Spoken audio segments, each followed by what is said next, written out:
obviously after a tough loss. Injury-wise, Austin Falu is questionable. All right, he suffered an ankle injury. He continued playing, but he's certainly a little bit swollen today. Aside from that, I don't see any significant injuries. You might remind me of some if I'm missing something. But overall, our guys understand that immediately must be focused on playing a really good opponent, conference game on the road. Going on the road for the first time this year, 7:30 game. We really brought the attention to this in the offseason, the importance of playing well on the road, for it was something that in conference we did not do a good job of that last year. So that's been a big part of our offseason as well. And our guys understand that improvement is great, but cutting it close is not going to cut it. We've got to go the full way, got to go 100% in terms of our preparation and make sure that our motivation comes through our preparation as well. Questions? Right over here, front right, Ryan. Mario, could you just kind of take us to the running backs room on a couple things? How did CJ respond in practice? How's Tony doing physically? And is Taj Griffin going to transfer? Okay, Taj Griffin is going to transfer. And again, it's playing time oriented. And anytime a student athlete has a decision to make that's in the best interest for himself, we support 100%. And so we do. Okay, and certainly going to wish him well and help him. CJ, he's got the full support and trust of his team. Difficult moment for anybody in their career to go through something like that. Tremendous lesson learned, obviously. And when you watch the tape, he really didn't try to reach the ball. He just tried to use his lower body to propel himself forward, but very costly. But he has the full support of everyone. He was out there running around and practicing hard, fully focused on improving. Tony Brooks-James tweaked his ankle in the course of the game, but returned later on and was probably able to go. But he seems to be okay. We feel he's going to be okay, so we're counting on him going this weekend. On the left, James, second row. Mario, with the time to look back at the tape of the 2nd and 3, 55 seconds left, and seeing exactly how Washington ended their game in a relatively similar situation, any change in perspective with how you would handle that situation? Well, I don't think you second-guess yourself after the fact. I mean, we snapped the ball in second and really 2 with 58, 59 seconds on the clock. Okay, so at some point in time, if we don't get a first down, we're going to have to punt. And the decision, just like respectfully informed you on Saturday, was rather not send the punt team out there and risk a potential issue with the punt team as well. So that was a decision, and obviously it didn't work out, but that's the thought and the train of thought behind it. Right here on the right, Austin. Mario, when you look back at the tape, were you any more or less encouraged by the game? Were you able to maybe look at some of the positives when you had a little bit of distance from it? Yeah, when you look at it, we played the type of football we want to get to, playing on a consistent basis for about 90% of the game. You see some great moments of physicality at the line of scrimmage. You see some really high-level execution on both sides of the ball. And then you see, about 10% of the time where the breakdowns were pretty significant and resulted in some really big plays and change of momentum.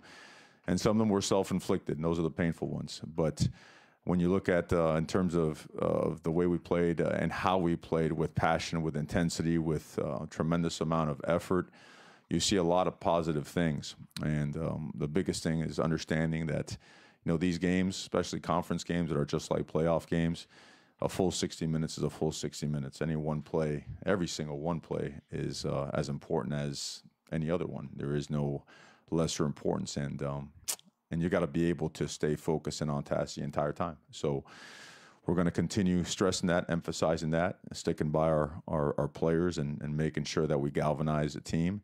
And I think sometimes games like this do that for you. It does that for you. You learn a painful lesson in a painful manner that should not only motivate you, but also just really bring out the best in you as a true competitor. Front left, Matt. Would you make of your defensive line and the depth that you had? The defensive line, it seemed like it wasn't just your 3 starters that were making plays against them. Yeah, Drayton did a nice job. So did Gary Baker. Gary came out and made some nice plays. I know that Gus got in there, did some stuff. The combination of all those guys playing together results in some really productive play. And we did a really nice job, in the run game. I know in the third quarter, or I should say the fourth quarter, they might have hit us on a couple of plays, a misfit here or there, but overall, just the effort, controlling the line of scrimmage, our fits and whatnot, certainly continuing to take steps forward in the physicality of our play up front. Second row middle, Eric. It seemed like that was probably the biggest stage Justin's played at. I mean, could he have handled that game any better? It seemed like he was about as sharp as we've ever seen him. It's very sharp, impressive, and he seems to get better and better. And I think the moments as they get bigger, he'll get better as well. I mean, he is driven. He hungers for that. He wants that for his team. And his preparation carries him through all that stuff. I don't think there's anything that'll allow him, or he won't allow himself to flinch. So I know he's committed to preparing harder than ever going forward as well. Second row right, Maggie. On the defensive side of Saturday's game, what did you see from Justin Hollins? Justin, he's played really good football for us. I know that they were really trying to make it difficult for him to get to the quarterback. They slide their protections one way or the other. And a lot of times he was to the zone side, where you have three blockers blocking two guys. But he did get there on a few occasions. He did a nice job against the run as well, was really physical. Just a player that continues to develop and evolve. And he's so important to what we do, so important for so many reasons. And he uses his length well. He uses his power well. He's extremely quick, so he got underneath a lot of stuff and forced stuff to bounce. Played a really good football game, proud of the way he played. Third row right, Ken. Mario, this is your first road game of the season. What kind of concerns do you have playing your first road game, and also what to make of Cal, unbeaten, maybe a little bit of a surprise? Cal's doing a great job. I know they're 3-0. They cracked the top 25 this week, deservedly so. I know they beat BYU, on the road. And what they showed is a tremendous amount of playmaking ability on defense to get that game swinging in their direction. They do a great job in the secondary. I believe they have 7 interceptions thus far. And they do so much. They move so much up front. They're very athletic up front. Nose tackle's a really large guy.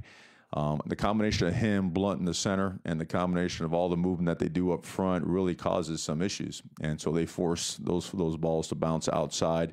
The two inside linebackers are really active, really high football IQ players. They will knock you back. They are true inside linebackers that can run sideline to sideline. And everything we've seen from them, it speaks highly of not only a disciplined defense, but a defense that has a lot of athleticism. They know their scheme. They know it well. They do a great job. Offensively, they're very multiple. They're very diverse. They've played 3 quarterbacks, and all of them very different in their own way. One can do both. Another one is probably more of a passer, and the other one's a dynamic athlete. And they have designed several plays for the quarterback, set themselves up in formations that really put your defense, it makes you compromise certain things where your eye discipline has to be to the max at its best in order to prevent some large chunk plays. And they've created some really big plays, and they've created some problems for the defense that they have faced so far. So facing them, and again, their offensive line does a great job. They're physical. They get after you. They play with really good effort. We expect their best. We know they're a good football team. It's at home for them. For our guys, it's an exciting moment and a great challenge. It really is. And our focus turned to that immediately yesterday after our film review of Saturday's game, knowing that we have a lot to prove to ourselves as a football team. We feel we haven't played our best football yet, or we still haven't played a fully and complete game yet. And going on the road is something that requires, it's a different mentality. It really is. And it galvanizes and unifies the team more than anything else. Your trust and belief and accountability whenever you go into a conference game on the road has to be at the highest level. And all of those things are points of emphasis and things that we work on a daily basis. So I know it's a long answer to a short question, but yeah, I was trying to encompass everything in there for you. It's a great, great challenge for our guys, and we're really looking forward to it. On the right, Alex. How has the work this team has put in throughout the year prepared them to respond to the loss on Saturday? Well, I think it prepares you for that game and to whatever the outcome is. I told them before, there's never going to be a consolation prize in a loss. We just don't operate that way. I think you could destroy your psyche that way if you do so. The reality of the matter is it's not difficult to see their progress as a team. I know I mentioned it before. Last year that game was 49-7. Do you take a loss in overtime? No, you just don't. Do you acknowledge that you've accelerated your development and growth and that the cap is closed and you have an opportunity to take that next step? Absolutely. So the approach to that is just becoming more hungry and more driven, understanding that if you can fully just trust the process and focus on our preparation and focus on all the things that you must do to get just a little bit more out of yourself and your teammate. If everyone just could just get that much better, and that little percentage of improvement could be a monstrous result. And I really believe our guys understand that and they're committed to that. Obviously, having Justin available will help, but what have you talked to the guys? What can you do as a coach to be a better road team this year as compared to last year? Well, it's got to be from the get-go. You've got to make sure and understand this is a business trip. And I understand we have a lot of players from California, and there'll be a lot of families there, but we're not going there to have family time. We're not. There's always a window there, a small one, for families to see their sons and whatnot, because that's important. I mean, there's a reason that we recruit California so heavily, and that's one of them, to make sure that for us it's local. It's part of, it's almost like it's in-state recruiting for us. But the other part of it is that going on the road requires a special type of discipline and focus. It starts with, really, today, with going to school, getting to class early, being respectful, making sure you have all your materials, having a mindset that puts you in that business mode, and understanding that it's got to be like that throughout the entire week, from the moment we get on the bus to the airport and fly out there and land, and have our meetings, that there can't be anything in any way, shape, or form that can distract us from what we're going there to do. On the right, Ryan? Mario, when the red shirt rule came out, all the coaches around the country were in favor of it, obviously. But did you anticipate that players would use it to kind of feel things out for 4 weeks and transfer? And how do you feel about that? I think so. I mean, it serves a purpose, and it serves multiple purposes. And I think that's okay. I think that's okay because, at the end of this whole thing, it's you have 85 scholarship players on your roster. You have another 20 guys that have walked on, and a lot of those guys are competitive. They have a chance to play. And I think there's points and times throughout the young man's career where it's time to keep going, or it's time to do something else. I don't ever judge that. I don't. For us, it's very simple. We do right by our guys to the very end. Whether there's agreement or disagreement on playing time, it doesn't matter. You're always respectful throughout the entire process. That's what you owe everyone. That's what everyone owes each other in these processes. So I think that when a young man explores those options or whatnot, I really have no problem with that at all. Right here in the middle, Eric. I know you said Sunday was a really good practice, but did it require any kind of work on your guys' end to get the guys focused, or were they kind of self-prepared in that regard? You confront it right away. You make sure that the whole meeting starts off with approaching this thing and confronting it with shake it off, right? I think we've all heard that a million times, the coach speak about don't allow yourself to get beat twice by the same opponent. In other words, don't let that game linger in your mind and in your mood and in your attitude for an extra week, therefore affecting your next game. Okay, the best thing about something like this is the fact that there's a lesson, and a lesson wasted if you don't learn from it. So we cannot waste it. Cannot at all. Got to make sure you approach it directly and teach and coach and make sure that there's clarity, that there's progress and that you move forward, and understanding that these lumps and these painful steps are part of developing and improving yourself as a player and improving as a team. Rob, on the left. You mentioned school getting going. Is it just as simple as moving practice up a little, or are there other schedule changes you guys will deal with then starting this week? Practice has to start half an hour earlier because we have so many guys, 25 guys that have a noon class. Therefore, we like to give them a full hour where they can get something to eat, get showered up. We don't want them to go into class all stinky and whatnot. We want to make sure they represent and get there in time. Be able to find a parking spot. We want to make sure we do it right. We're very kind. Back in the day, I got to be honest with you, you were let out of practice about 7 minutes, and you had to shower, eat, shave, put on clothes, and get to your class 20 minutes away in 7 minutes. Well, we make sure that those guys have time to get there because it's important there. Look, it's with our guys, it's simple, and we always make sure we go right at this thing. Is there should be absolutely no difference with the way you approach your football life as you do with your academic life. Okay, you're early for meetings here. You're dressed, you're taped, you're enthused, you're ready to go. It's the same thing for class, and it's about class. It's about respect. It's also about mindset and DNA, right? And that has to be. We tell guys in recruiting, it's like, look, man, this is a place for people that are serious about academics and football. So we always start off, that this particular day like that, so that there's a clear understanding for everybody. Left right here, James. Mario, you've encompassed some of these topics already independently, but altogether, you're coming off a loss. You've got classes starting, your first road game. You got a bye week after that. A lot of people in this industry would call this a trap game. How much of a concern is it from a coaching perspective, from a staff perspective, of all these factors together happening at once that this could set up for such a circumstance? Well, I think that the reality of it is there's more stuff going on. I think you said it perfectly. And I also think it becomes what you let it become or what you coach it to become. So as a coach, you have to be honest with yourself and realize, okay, these things are going on. Let's make sure we address them. Let's make sure we get out in front of them. Let's make sure from a scheduling standpoint, from a rest and recovery standpoint, from a time management standpoint, probably the most important part.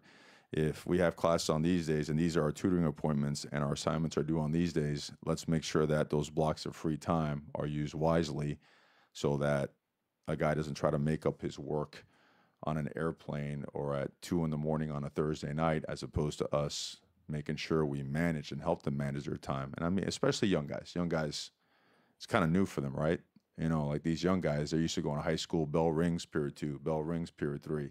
Here, you might go a full day without a class, but then you have your 4 classes the following day. So time management, which is on us, and teaching them. Every single new guy on the team has a mentor, which helps them with that as well. And our academic services, they do a phenomenal job making sure our guys are on point. So we handle that way. We make sure when we get them in the building, they're locked in on football. There's nothing else that they can do during their blocked hours over here. So we lock them in. We heavily involved the leadership council as well. Just like, Ugo did a great job speaking with the team yesterday, and a bunch of those guys have been doing that throughout the course of the year. So that's how we do it. That's how we manage it. Time for 2 more. Back middle, Jerry. Coach, I think we kind of dwell on a team getting over a loss like that and forget that coaches who are adults seem to have maybe a little more trouble moving forward. You find out your players help the coaches. Young people have an ability to move ahead, move forward. Do they help you during a week like this get beyond that loss? I find it kind that you call coaches adults. I think that's the first thing. The coaches, by the time they show up and by the time they deal with their players, they have to have shaken it off, because they are smart, they're intuitive, they have great instincts, and if it's in you and you haven't shaken it off, then there's no way you can, convince anyone else to shake it off. So the best part about the trust in our program is that the players know exactly what's up because of how real we are with them.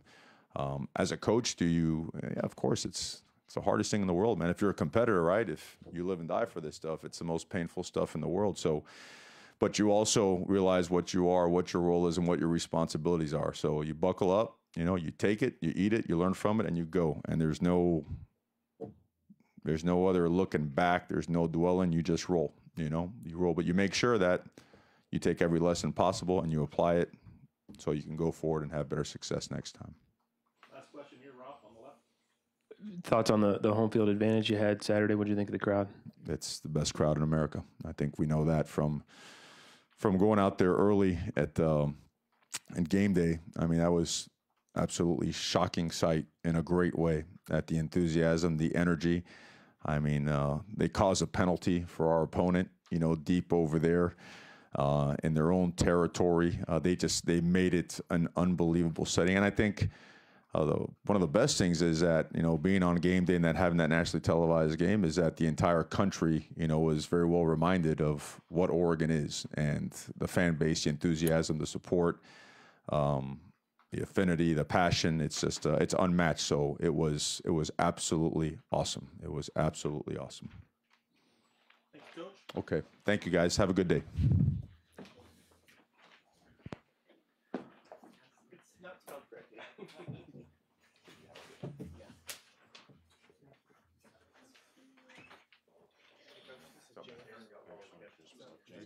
Auburn. Yes, sir.